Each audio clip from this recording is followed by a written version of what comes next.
Exista o casă veche părăsită, avea un vitraliu undeva sus și luminile proiectate pe podea, colorate, variate, nu descriau imaginea din vitraliu, ci erau dinamice.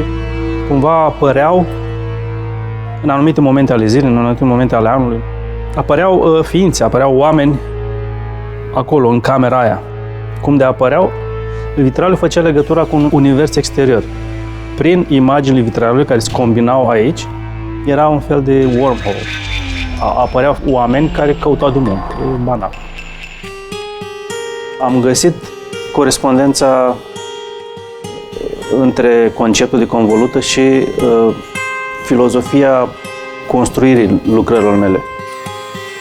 Am hotărât să numesc lucrările nu basoreliefuri, ci convolute. Seamănă cu noțiunea de emergență folosită în fizică. O moleculă de apă nu are proprietatea de a face valuri, nu are proprietatea de a uda. Mai multe molecule de apă pot forma curenți de apă, pot forma valuri, pot uda. Valul, curentul sunt proprietăți emergente. Este altceva decât elementul în sine.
Am umblat la cutia asta de 10 de ani. Și asta e matrița. Pentru asta m-a pus la vamă să scot. Nu l-am, deci de 16 ani nu l-am desfăcut, așa e original. În Galați am explorat crearea vitralilor, am căutat material documentar ca să pot să le execut. Am aflat care sunt elementele, am testat, am construit o matriță de extrudare a plumbului, mi-am făcut bagheta de plumb. Primul vitraliu a fost o experiență grozavă. Tata cred că n-a știut. Mama, în schimb, a fost de acord, mi-a spus eu nu intru aici până nu termin, când termin te ajut să curățăm. L-am făcut în camera mea, în apartamentul părinților. Am venit cu sticla acasă.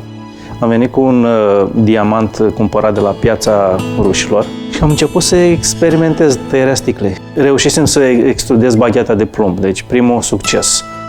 Aveam câțiva metri de baghetă cu profilul acela I, șină de cale ferată. Trebuia să mai asamblez acum, să mai decupez sticla și să o asamblez. Am rupt așchii cu așchii toate marginile, nu mi-eșea deloc tăiere.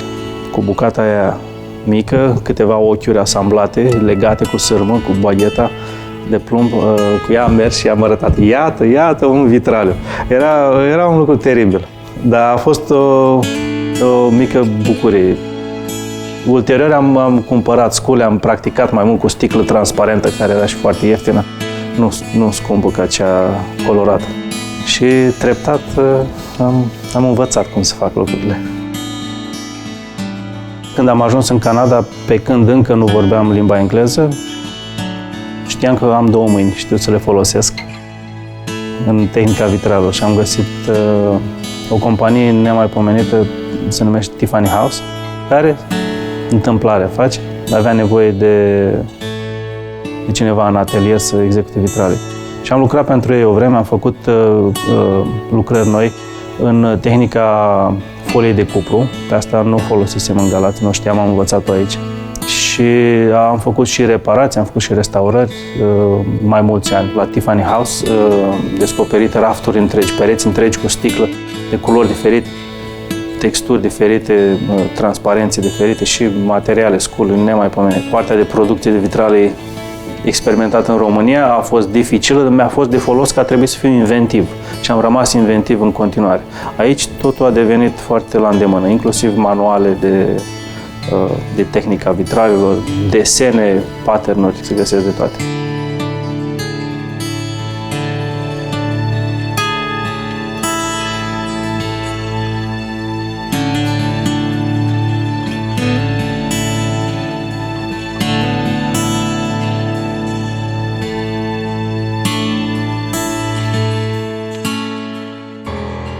Progresul meu în crearea vitralilor, deocamdată vorbim de vitrale, a avut două etape. O etapă în care eu eram executant, eram meșteșugarul la Tiffany House.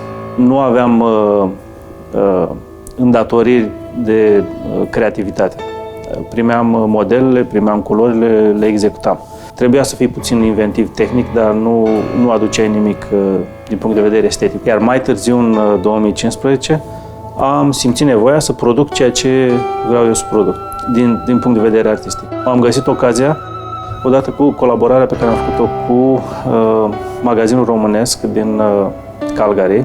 Am început cu unul într-o fereastră a magazinului și care să aibă specific românesc. Am făcut o lucrare care avea ca element principal doi dansatori în costume naționale bănățene și care avea un paspartu în care am introdus câteva elemente recognoscibile din arta tradițională românească sau din arta modernă românească, coloana infinitului lui Brâncuș pe verticală și din sculptura tradițională maramureșeană pe orizontală, funia vieții cu sorii poziționați în 4 colțuri, sorii Dumnezei. Ăsta a fost primul vitraliu în care am realizat eu tot ansamblul compozițional. Mai departe, ideea mea de lucrare artistică a depășit uzanța vitralelor în fereastră. Nu mai stă în fereastră, poate să stea în perete, poate să stea pe soclu. Și atunci am ajuns la concluzia că ceea ce fac, eu doar folosesc materialele și tehnica vitralelor, dar adaug și alte materiale care nu sunt tradiționale pentru tehnica vitralelor și pot să abordez o lucrare din toate unghiurile, din lateral, din spate și de sus și, cum spuneam, instalat pe soclu. Are trăsăturile unei sculpturi. Prima lucrare tridimensională am făcut-o pentru că voiam să demonstrez cum funcționează undele gravitaționale. Imaginează o fereastră din care, cu transparențe, un vitraliu cu sticlă colorată, transparentă sau semi-opacă, din care ies în afară volume, obiecte tridimensionale.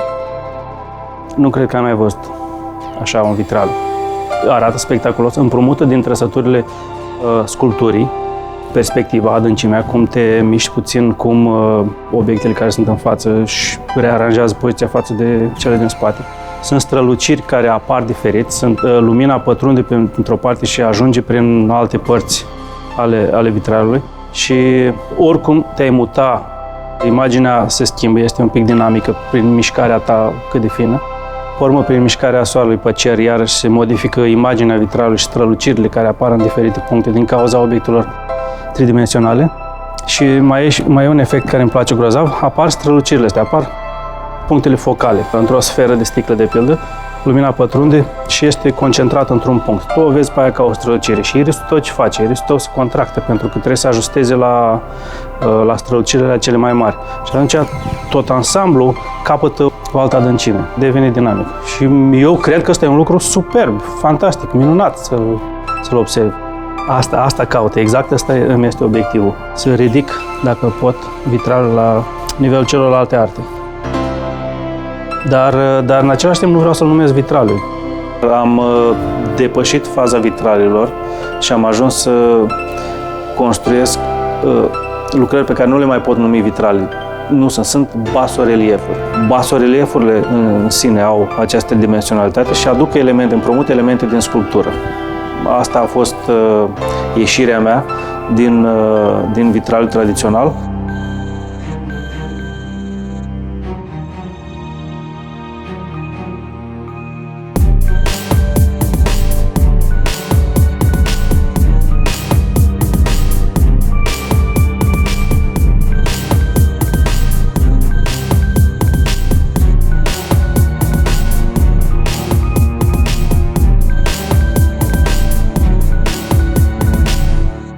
Am hotărât să numesc lucrările nu basoreliefuri, ci convolute. Realizarea lucrării, așa cum e pusă în practică, în realitate, este exact modelul convolutei. În plan, poți considera orice formă geometrică și în evoluție îți imaginezi mai multe poziții intermediare și găsești o tangentă comună a parcursului ăsta. Convoluta seamănă cu traiectoria, dar nu este exact traiectoria.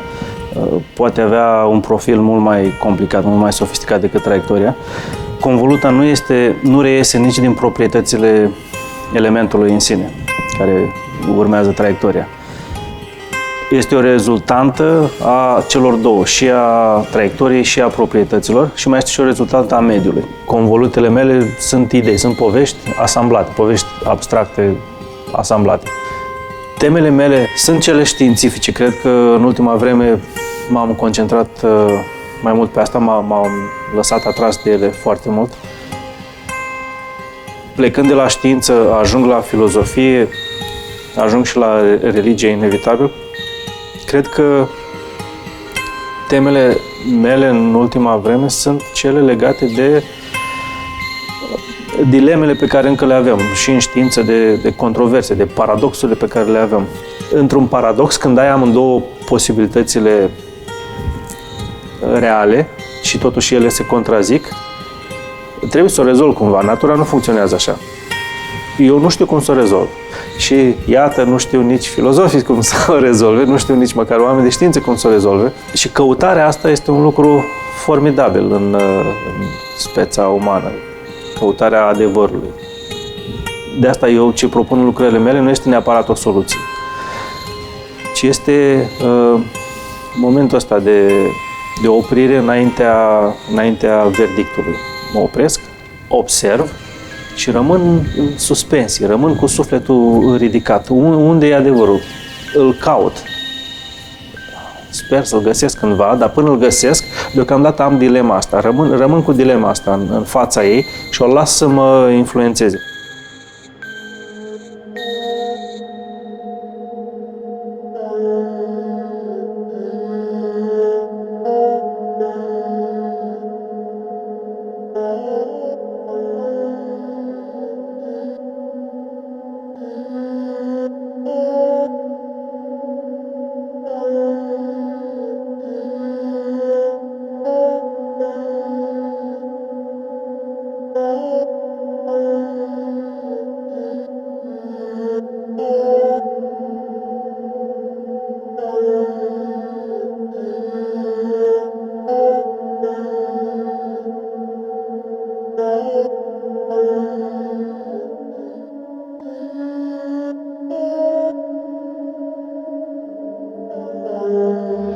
Demonul lui Laplace. Ce este demonul lui Laplace?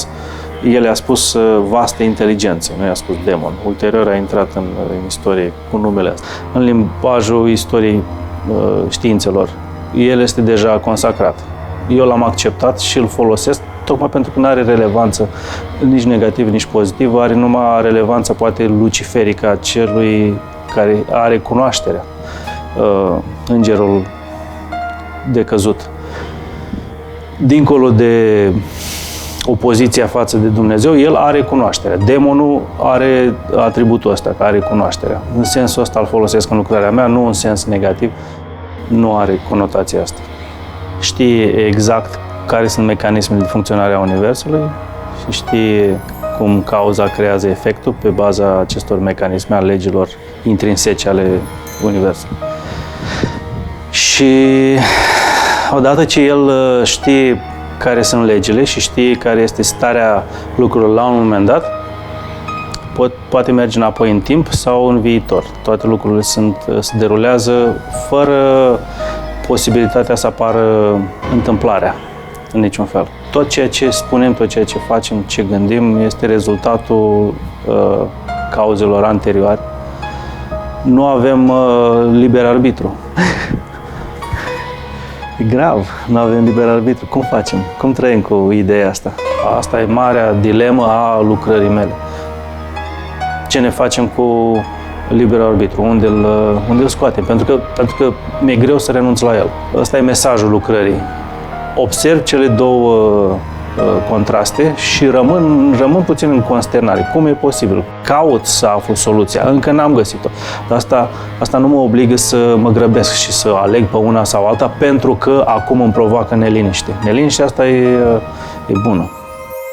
Alte subiecte incluse în lucrarea demonului Laplace, dincolo de cunoaștere, sunt structura Universului, matricea intimă a Universului. În mecanică cuantică vorbim de câmpuri de forțe, de vectori, dar nu avem mecanismul care funcționează în spatele noțiunilor ăstora.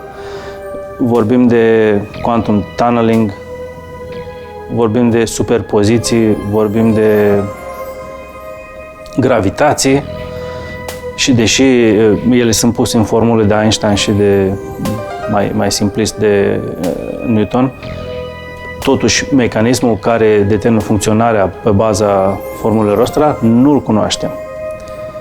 Lucrarea mea încearcă cumva să meargă la bază, să meargă la fundament. Observi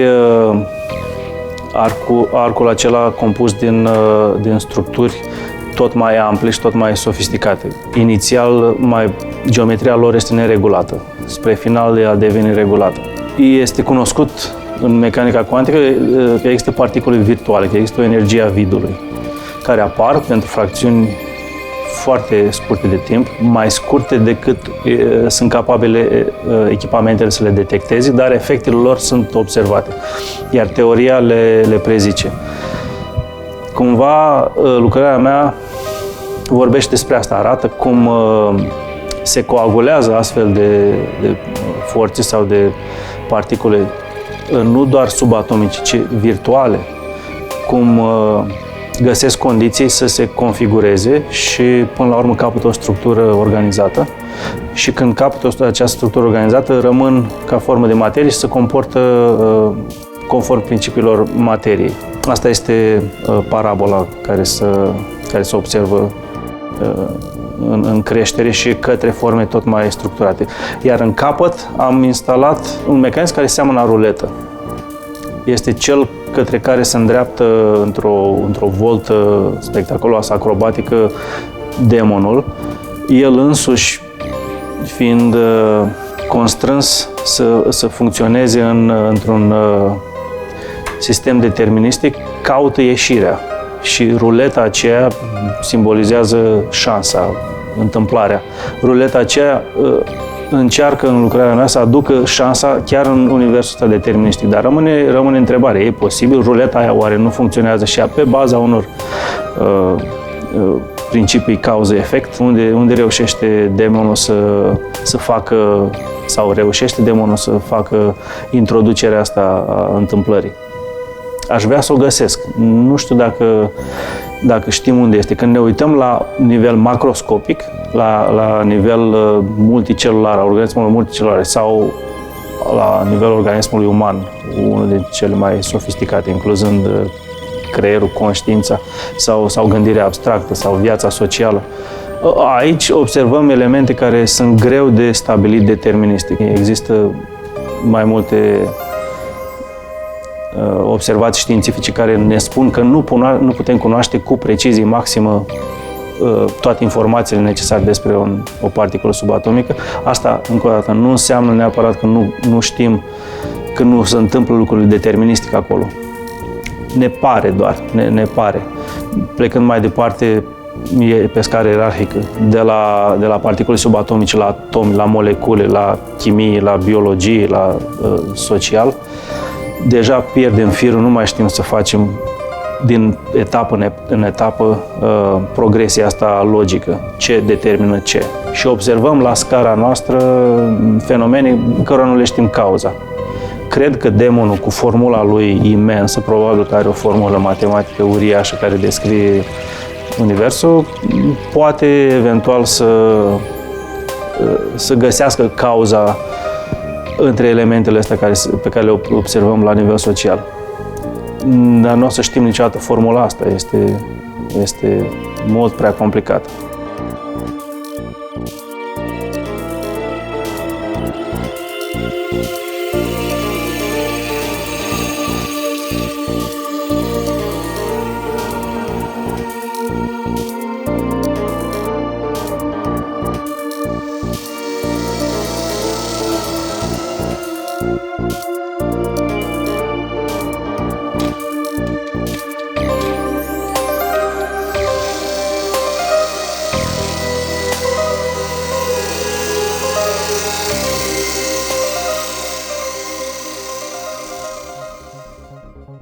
Am colectat piesele pe parcursul a câtorva ani. Am început cu formarea lor în cuptorul de sticlă. Decupare, polizare, asamblare. Pe măsură ce le-am construit, aveam ideea în gând aceste inteligențe vaste care știe să manipuleze mecanismul universului, acesta deterministic.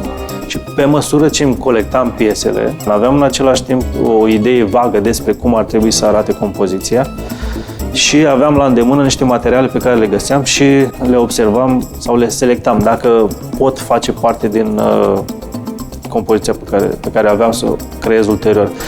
După ce mi-am adunat suficient de multe materiale, am știut și cum să fac compoziția.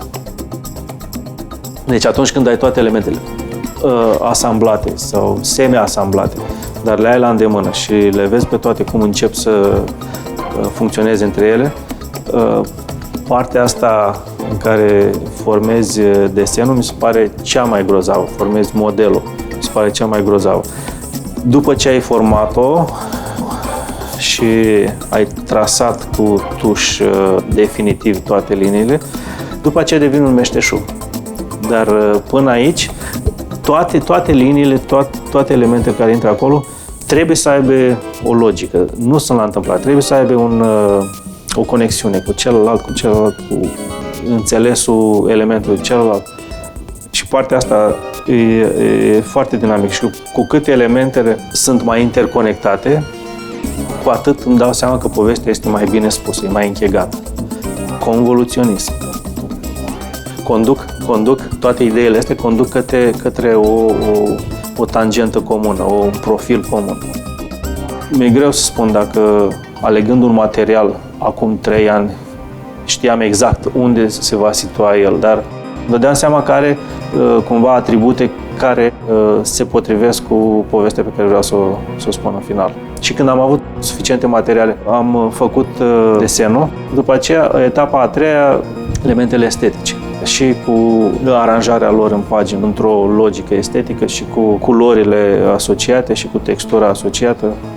Și e un proces dinamic. Spun că nu este la întâmplare procesul, dar în același timp partea de șansă face parte din procesul meu. Am ținta, am scheletul, merg către el și sunt atent tot timpul în jur și apare ideea, muza, dar eu știu că muza apare când ești foarte mult concentrat pe subiect, atunci încep să funcționeze rotițele. Și se întâmplă într-adevăr uneori să-mi lipsească o piesă dintr-un loc, încă nu știu cum trebuie să arate piesa aia, știu cam ce proprietăți trebuie să aibă și am încredere că o să o găsesc. Cumva apare de undeva piesa aia. Ultima oară la Demonul la Plas îmi trebuia o piesă de început și soția mea s-a întâmplat să vină în atelier. I-am arătat lucrarea și îi spun, uite, aici îmi lipsește ceva, îmi trebuie. Și ea zice, am eu un pandativ. Și mi-a adus pandativul și coloristic și geometria și dimensiunile s-au potrivit perfect pentru lucrarea asta.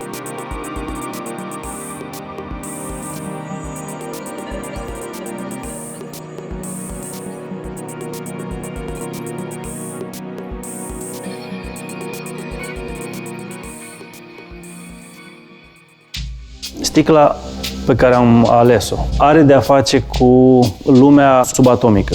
Atunci când intri în domeniul microscopic, în domeniul dimensiunilor Planck, fotonii au proporții comparabile cu dimensiunea la Planck. Deci nu mai ai lumină, pentru că orice la nivelul ăsta constituie lumină, la nivelul acela fin al dimensiunilor la Planck, sunt mici doze de energie. Ce este în rest este un spațiu care este golit de tot ce înseamnă materie, de fotoni, de toate elementele astea. Ele apar doar sporadic. În sensul ăsta, sticla neagră reflectă ideea asta. Devine întunecat când intrăm în lumea subatomică.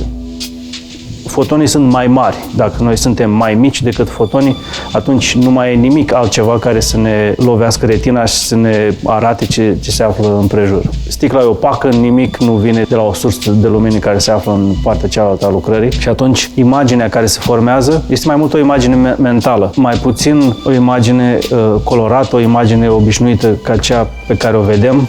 Și negru ajută la imaginea asta, la formarea ideii astea a lumii subatomice. Sunt diferite texturi la sticla aleasă. Le-am folosit pentru identificarea personajului care reprezintă demonul, pe care l-am făcut în postura unui atlet. Pentru că este un atlet al gândirii, al înțelepciunii, al cunoașterii. Este un maxim al capacității cunoașterii. Și ca să se identifice de restul, am ales sticla neagră irizantă.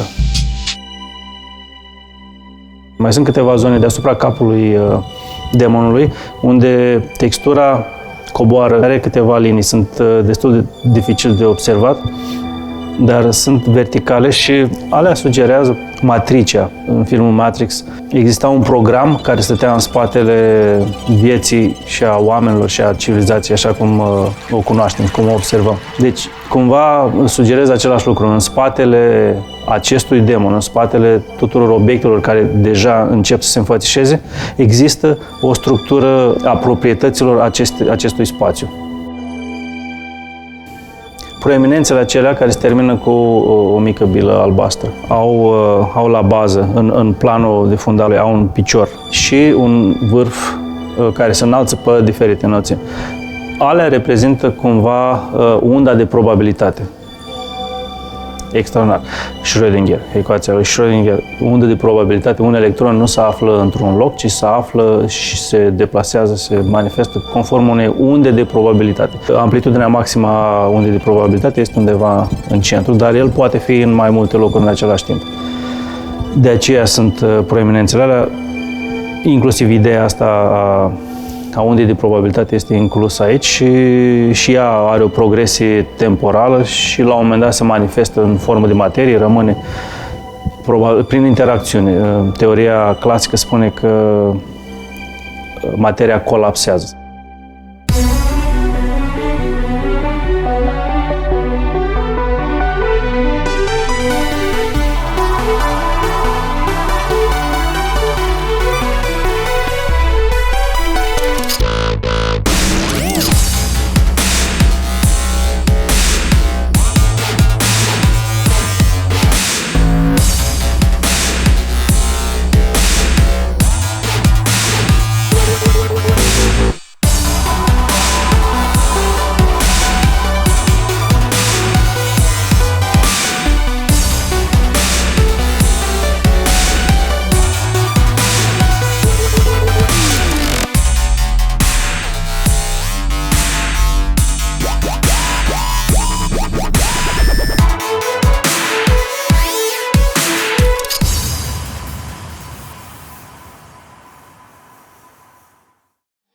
Urmează demonul lui Maxwell.